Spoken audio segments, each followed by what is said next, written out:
Hey, I'm Cristina Quinn, and welcome back to Try This from the Washington Post. Look at you. You've made it to the final class in our sleep course. Way to go. The goal with this audio course has been to explore a number of ways we can adjust our relationship with sleep. I hope by accepting sleep as a bodily function, you'll let yourself loosen up a bit and shift focus away from what you can't control and instead consider what you can do in your waking hours to help yourself out at night. But sometimes we need a little extra help. So in this fifth and final class of our sleep course, we're going to learn about melatonin, how it works, and if you decide to take it, how much you should take and why. Melatonin is a hormone produced and secreted in our pineal gland, which is right in between the brain's two hemispheres. Fun fact, the pineal gland is super tiny and shaped like a pine cone, hence the name. It produces and suppresses melatonin in response to its surroundings. So during the day, our melatonin levels are very low, and as it gets closer to bedtime, those levels increase and make us feel sleepy. That's why you often hear about the importance of getting light in the morning and dimming your lights before bed. We talked about that in our third class. These are all important signals that make your body naturally produce melatonin. Melatonin is also widely available as an over-the-counter dietary supplement in the form of gummies, pills, sublingual melts, you name it. The U.S. Food and Drug Administration treats it like a food. That means it is not approved for medical use, nor is it regulated like a medicine. But I'm sure you know someone who swears by it, or maybe you yourself do. It's blown up in recent years. Our melatonin gummies are scientifically developed to help you fall asleep faster naturally. Instead of lying awake, worried about tomorrow. So you can make your next day your best day. Here's something that kind of floored me. Researchers found that melatonin use in the U.S. more than quintupled between 1999 and 2018. For this session, I've been speaking with experts who devote their time to studying sleep, circadian rhythm, and supplements. Keep in mind that we're not giving you clinical advice. We just want to provide you with knowledge and tools to help you sleep better. First, let's find out how melatonin works in our bodies. There is a significant variation in the amount of melatonin that can be produced nightly in the human brain. It's really anywhere from, say, 20 picomolars up to, over 100 or 150 picomolars. So it's really quite a broad range. Picomolar are how we measure the amount of melatonin in our brains. And this is Jamie Zeitzer.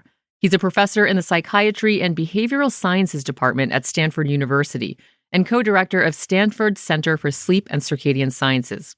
He says if you happen to be cranking out a lot of picomolar, it doesn't necessarily make you a better sleeper.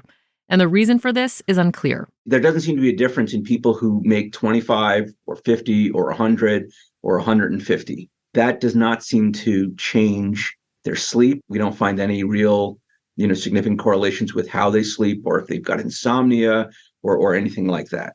What matters is that the on-off signal works.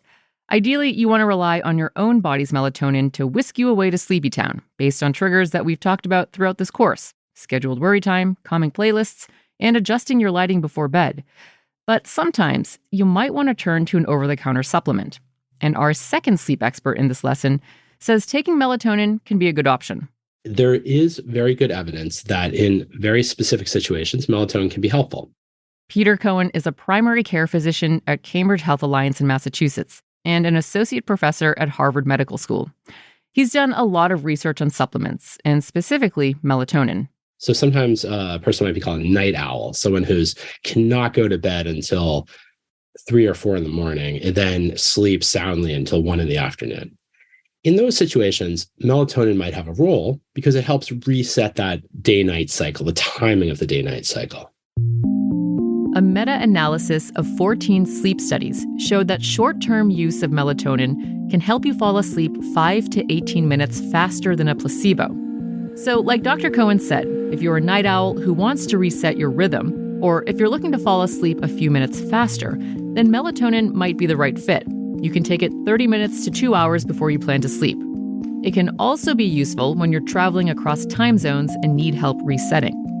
On the other hand, if you have severe chronic insomnia and often find yourself waking up in the middle of the night, melatonin might not be the right solution for you. That same meta-analysis shows that the supplement doesn't help you stay asleep any more than a placebo.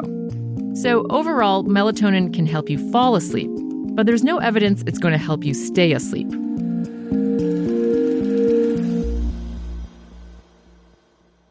If you decide that melatonin is something you want to try or revisit, here comes another question to grapple with. Exactly how much is the right amount?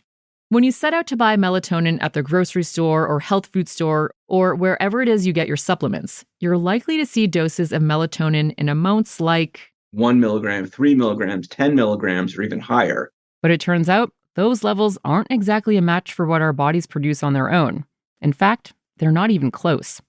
This is Jamie Zeitzer again from Stanford's Center for Sleep and Circadian Sciences. And those levels are super high. They are something that you would never see in a human being naturally produced.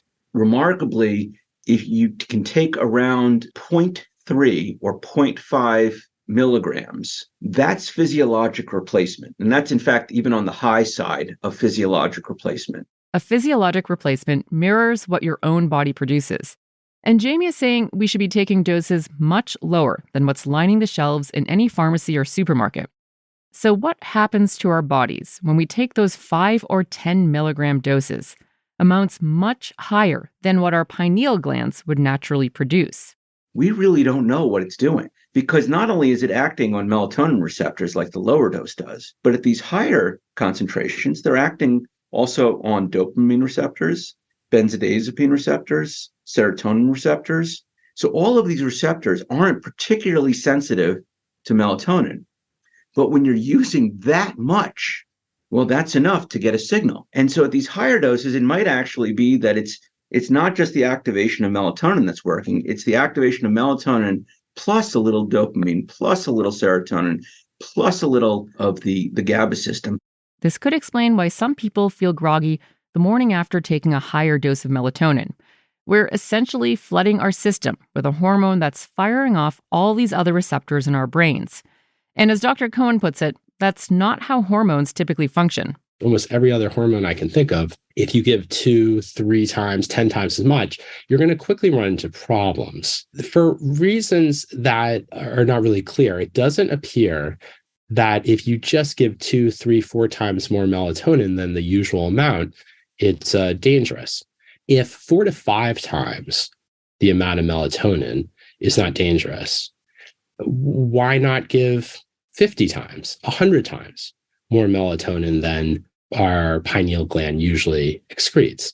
It's worth noting that you can only get melatonin with a prescription in many other countries, like the UK and Australia.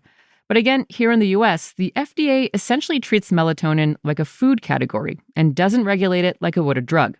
And just like manufacturers could put in as much garlic into a spaghetti sauce that they want to when they're making it, the ingredients, manufacturers of melatonin, remarkably, can put in as much melatonin into melatonin gummies or melatonin capsules as they want to.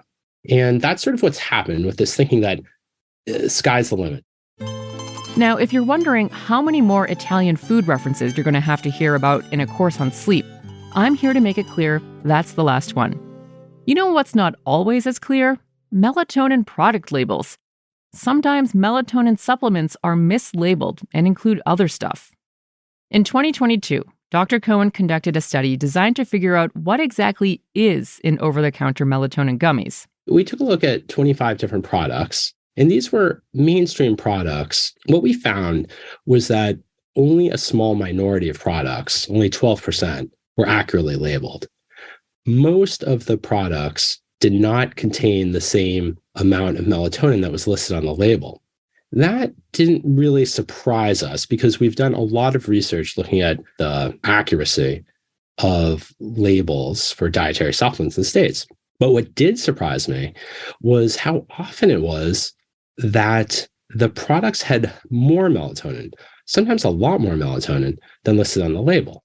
Like in some cases, over 300% more. And that might not change anytime soon. Once something is widely available without a prescription at any corner pharmacy or supermarket and widely available on the internet, it's really hard to encourage companies to pursue research into the product because people already have access to it. So how do you know if the melatonin you're taking isn't laden with extra stuff? Look for the USP seal from the United States Pharmacopoeia, or NSF, the National Sanitation Foundation. These are nonprofit organizations that independently test and certify products for safety and accuracy. Before we finish up this lesson on melatonin, there's one more thing to keep in mind. Sometimes it's not exactly what you take, but the habit and expectations of taking it at all that might do the trick. And Jamie Zeitzer, our Stanford sleep expert, says the mere act of taking melatonin can serve as a useful signal. And that signal is basically they take this pill and they think, I've had my melatonin, I can sleep well now. They then close their eyes and they go to sleep because they're not worried about falling asleep. So this gets rid of one of the major barriers to sleep and one of the major causes of insomnia, which is worry about falling asleep. Because now you're not worried anymore because, you've taken this pill and now you can fall asleep fine. You're basically giving your brain confidence that you can fall asleep. So he's loath to call it a placebo effect. When people tell me like, I take melatonin, it's great. I would never say, well, the double-blind placebo-controlled trial says it's not doing anything. Because in them, it is doing something. They've gotten into this pattern where now they take the pill, they fall asleep. They take the pill, they fall asleep. And so it's a great pattern to be in. It really is a great pattern to be in. Now, ideally, you don't have to take a pill to fall asleep. Ultimately, the best option is to guide your body to use its existing melatonin system, that pineal gland, effectively. The goal of this audio course is to help you sleep better. Over the last 5 classes, we've covered techniques to adjust some habits and expectations, and in doing so, reframe your relationship with sleep. But when it comes to sleep, it's not one size fits all. Some of the tips we suggest may work better than others, and if you're really struggling, please speak with your doctor. Remember, so much of getting restful sleep has to do with routine and habit, and you want to signal your brain that it's time to sleep. We hope you find a technique that works for you, but the key is not to be hard on yourself. As our sleep therapist Lisa Strauss puts it, sleep is a bodily function. It will come when it's time. I've learned a lot, and I hope you have too. Thanks for listening to this audio course about how to sleep better. If you have suggestions for what kind of courses you'd love to hear, please send them our way at trythis@washpost.com or leave us a review. Otherwise, stay tuned for our next course, coming soon. Try This is produced and hosted by me, Cristina Quinn. The show's editors are Allison Michaels and Kanyakrit von Kitkajorn. Additional editing by Renita Jablonski. Fact-checking by Nicole Pazulka. Theme music, sound design, and mixing is by Catherine Anderson. Show art is by Kati Huertas, with design editing from Christian Font and Greg Manifold. Special thanks to Phoebe Connolly, Tara Parker Pope, and Anjuman Ali.